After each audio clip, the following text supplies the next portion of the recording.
ఇప్పుడు మీకును బసవతారకం గారికి ఎంత తేడా ఏజ్ అండి 10 సంవత్సరాలు. ఎట్లా మీరు పిల్లలందరూ ఇక్కడే పుట్టారు కదా దాదాపు? అందరూ రామారావు గారు టైం ఎక్కడ ఉందండి, పొద్దున్నే 7ంటికి వెళ్ళిపోతే ఆయన రాత్రి 10ంటికి వచ్చేవారు. పిల్లల గురించి సంప్రదించుకోవటం చేయటం, ఆమె రాత్రిపూట ఏమైనా ఆయనతో సంప్రదించుకోవటం తప్పితే అన్నీ చేసి నేను తారకమ్మ గారే.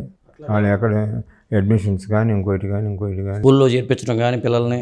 బొడ్డపాటి అని సినీ ఆర్టిస్ట్ ఉన్నారు, మీరు సినిమాలో చూసుకుంటారు, బొడ్డపాటి అని ఉంటుంది. ఆయన ఎప్పుడు తెలుగు టీచర్గా పనిచేశారట. ఈ ఆడపిల్లలందరికీ వాళ్ళకి శనాద్వారాలు తెలుగు నేర్పించేవారు ఆయన చేత.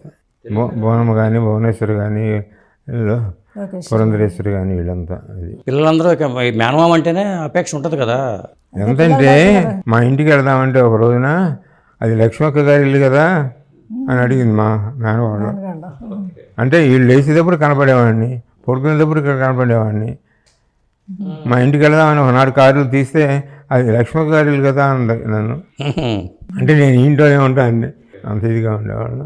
తర్వాత అండి బసవతారకం గారు చిన్నప్పుడు పెరిగిన వాతావరణం, అంటే హార్మోనియం నేర్చుకునే వాళ్ళు అంటారు, స్కూల్ వాతావరణం మొదటి నుంచి మెంటాలిటీ ఎలా ఉండేది? అంత బాగుంది, హెల్పింగ్ నేచర్, బాగా హెల్పింగ్ నేచర్గా ఉంది. అంటే రామారావు గారిని చేసుకోమన్నప్పుడు ఆవిడ ఆలోచన కూడా నేను ఇష్టపడ్డారా వెంటనే? దానికి సెకండ్ ఒపీనియన్ లేదు కదా. ఇప్పుడు పెళ్ళి చేసుకోవాలా చేసుకోవద్దా అనే ఆలోచన లేకుండా అంత చనువుగా తిరిగేవారు అంతా. ఓకే, అది పెళ్ళి అన్నప్పుడు పెళ్ళి ఓకే. అదే ఫ్రెండ్లీగా ఉండేవాళ్ళు వచ్చినప్పుడు కూడా. చిన్నప్పుడు కూడా అంతే అందంగా ఉండేవాళ్ళు అండి రామారావు గారు. చెప్తున్నా కదా, మా ఊరేసి దొరబాబు వచ్చేవారని చెప్పేవారు. దొరబాబు చిన్నప్పటి నుంచి. రామారావు గారును వాళ్ళ తమ్ముడు ఇద్దరు అన్యోన్యంగా బాగా ఉండేవాళ్ళు అని చెప్తారు, రామలక్ష్మణులాగా ఉండేవాళ్ళు అంటారు. ఎంతవరకు కరెక్ట్ అండి అది? ఆయన ఎక్కువ చదువుకోలేదండి, SLC కూడా పాస్ అవ్వలేదు. తమ్ముడు జాగ్రత్తగా చూసుకోరా అని అమ్మ చెప్పేది. ఆయన గుంటూరు నుంచి రాత్రి 10ంటికి వస్తే, ఇది BA 10 ట్రైన్లో వేస్తే తమ్ముడు ఎక్కడ అంటే, తమ్ముడు లేడురా అక్కడెక్కడ బీచ్లో పడుకున్నాడట. ఎవడో స్నేహితులు వచ్చి చాపాను దిండు పట్టుకుని ఉంటే తీసుకెళ్ళి పలానా చోట ఉన్నాడంటే, అప్పుడు రామా టాకీస్ దగ్గర నుంచి, రామా టాకీస్ ఏరియా తెలుసా మీకు? విజయవాడ అండి. విజయవాడ తెలుసు. అక్కడ నుంచి కృష్ణలంకి వెళ్ళి ఏరియా చెప్పారు కదా, అక్కడ తమ్ముడు పిలిచేది వాళ్ళు టక టక టక మడత పెట్టేసుకుని వెనకాల వచ్చేవాడండి. వెనకాల మళ్ళీ ఆయన వెనక కూడా చూసేవారు కదా రామారావు గారు. బుల్లి అనేవారు. అంటే మా నాన్నగారు వీళ్ళంతా బుల్లి అని పిలిచేవారు గారిని, వెంకటరామ గారిని. ఆ బుల్లి తమ్ముడు వచ్చాడు భోజనాలు పెట్టండి. అప్పుడు రాత్రి 11:30 భోజించేవారు. అప్పటి నుంచి అంత ఆప్యాయతగా చూసుకున్నారు ఆయన. లాస్ట్ వరకు ఆప్యాయత అట్లా ఉంది. అరే అడేం చదువుకోలేదు నీ అంతర్వాణి చేయమంటే అట్లాగే తీసుకొచ్చి ఫస్ట్ తీసిన 5 పిక్చర్లు ఆయన పేరే తీశారండి. ఈయనకి కానీ పుచ్చుకోవాలి. అప్పుడు సీతారామ కథ, గులేబక్క వాళ్ళ కథ వరకు మొత్తం పిక్చర్స్ అన్నీ తిరుగుకునే వారికి.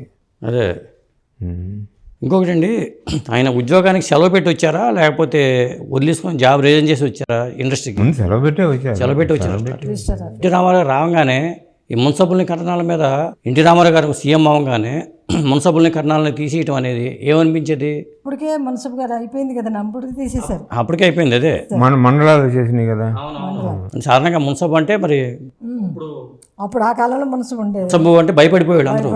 భయపడిపోయాడు, ఎక్కడికైనా ఒక రెస్పెక్ట్గా ఉండేవారు. ఏ మినిస్టర్ వచ్చినా ఏ ఆఫీసర్ వచ్చినా మున్సబ్ గారు ఊళ్ళో మున్సబే డామినేషన్. ఇక్కడ లైఫ్ ఎలా ఉండేదండి? ఇప్పుడు పొద్దున్నే రామారావు గారు పొద్దున్నే లేచేవాళ్ళు అంటారు, కానీ అన్నగారు రాకుండా తమ్ముడు పోయించేవాడు కాదు, తమ్ముడు లేకుండా అన్నగారు పోయించేవారు కాదు. తమ్ముడు కుటుంబం కదా. రామారావు గారు 3ంటికి మధ్యాహ్నం లంచ్కి వచ్చినా కూడా 3ంటి వరకు ఆయన ఉండేవాడు. తమ్ముడు ఎక్కడికైనా బయటికి వెళ్ళి పని లేటుగా వస్తే మధ్యాహ్నం 1 to 2 ఇది ఉంటుంది కదా, ఇంటికి వచ్చి తమ్ముడు వచ్చిన తర్వాతే భోజనం చేసి వెళ్ళేవారు ఆయన. ఏనాడు స్టూడియోలో ప్రొడ్యూసర్ భోజనం పెట్టమని కానీ భోజనం తెమ్మని కానీ ఏనాడు లేదండి. మంచినీళ్ళతో సహా పట్టుకెళ్ళారు. ఇంటికి వచ్చి భోజనం చేయాల్సిందే. అది తమ్ముడితో కూర్చొని భోజనం తమ్ముడితోనే. అంత అన్యోన్యంగా ఉండేవాళ్ళు. అయితే వాటర్ కూడా ఇంట్లో నుంచే పట్టుకెళ్ళేవారు, బిందుతో పట్టుకెళ్ళేవారు. దాంట్లో జీలకర్ర ఇన్ని వేసి చేసి వాటర్ తీసుకెళ్ళి, వాటర్ కానీ భోజనం కానీ ఒక్క బ్లాక్ కాఫీ ఒకటే తీసుకునేవారండి అక్కడ స్టూడియోలో. అక్కడ అది వాహిని స్టూడియోలో అవుతాయి. వాహిని స్టూడియోలో క్యాంటీన్ ఉండేది. బ్లాక్ కాఫీ అంటే రామారావు గారు బాగా ఇష్టం, బాగా చేసేవారు. అది ఒకటి తప్పితే ప్రొడ్యూసర్ దగ్గర నుంచి ఏమీ ఆశించలేదండి ఆయన. ఏదో టవల్స్ పట్టుకెళ్ళిపోతారు, అది ఇది. నాప్కిన్ ఆయన ఏమంటారు తెలుసా, ఇది మేకప్ తుడుచుకోవటం, మేకప్ ఇది మన జీవితానికి సంబంధించింది. ఈ తుడిచిన తర్వాత ఇది కింద పడేస్తే వాళ్ళు ఎక్కడ తొక్కేసేస్తారు. నేను అట్లా తగ్గకూడదు, ఎందుకంటే పవిత్రమైంది ఈ మేకప్. కాబట్టి ఇంటికి పట్టుకెళ్తే ఇంటికాడ శుభ్రంగా మన సాకల వాడు శుభ్రంగా ఉతికేసి ఉంచుతాడని చెప్పి చేసేవారు. అట్లా తీసుకెళ్ళేవాళ్ళు అంతే. ఒక్క నాప్కిన్స్ తప్పితే టవల్స్ కానీ ఏ తీసుకెళ్ళటం లేదు. అంటే ఆ మేకప్ తుడుచుకో మేకప్కి అంత గౌరవం ఇచ్చేవాళ్ళు ఆయన. లక్ష్మిలాగా కళామ తల్లిని చాలా సిస్టమేటిక్గా ఉండేవాళ్ళంట. ఆ శ్రీకృష్ణుడు పాత్రలు వేస్తే కింద పడుకునేవాళ్ళు అని చెప్తారు. అవును. కృష్ణ పాత్రలో రామ పాత్రలు వేస్తే సాటర్డే అయినా కూడా సాటర్డే కింద తలగడ దిండు టవల్ చుట్టుకుని పడుకున్నారు. దిండు కూడా వేస్తున్నారు కదా, చాప దిండు. మీరు ఏమని పిలిచేవాళ్ళు అండి? బావగారు అనేవాళ్ళ? నేను బావగారని పిలిచేవాడిని, ఆయన రుక్మంగరావు అని పిలిచేవాడు.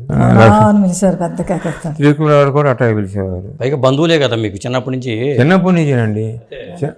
చిన్నప్పుడు ఆయన మా ఊరు వచ్చినప్పుడు నాకు ఎన్నో డ్రాయింగ్స్ వేసి పెట్టారండి. ఇవాళ ఆ డ్రాయింగ్స్ ఉంటే ఎన్ని కోట్లు అయ్యేదో. మీకు ఆయన బొమ్మలు వేసి ఇచ్చేవాళ్ళు? రామారావు బొమ్మలు వేసి ఇచ్చేవారు. అందులో చిన్నాడు కూడా కదా, బాగా బొమ్మ వేసామంటే 2 నిమిషాలు వేసి ఇచ్చేవారు. అవన్నీ ఎక్కడ పారేసామో ఏంటో తెలియదు, వాటి విలువ తెలియదు కదా. అదే కొన్ని సంవత్సరాలు ఉంటే ఇంత విలువ ఉంటుందని తెలియదు కదా. అందుకనే తెలుగుదేశం ఫ్లాగ్ కూడా ఆయన చేతితో రాసింది. అందరూ కూర్చొని ఏం వేద్దామనంటే ఎవరు మాట్లాడతారు, ఆయన గవ్వ రే పేపర్ పట్టండి అని చెప్పి గుడిసి నాగలి ఇవే చేసేసారు. ఆయన డ్రాయింగ్ 2 నిమిషాలు.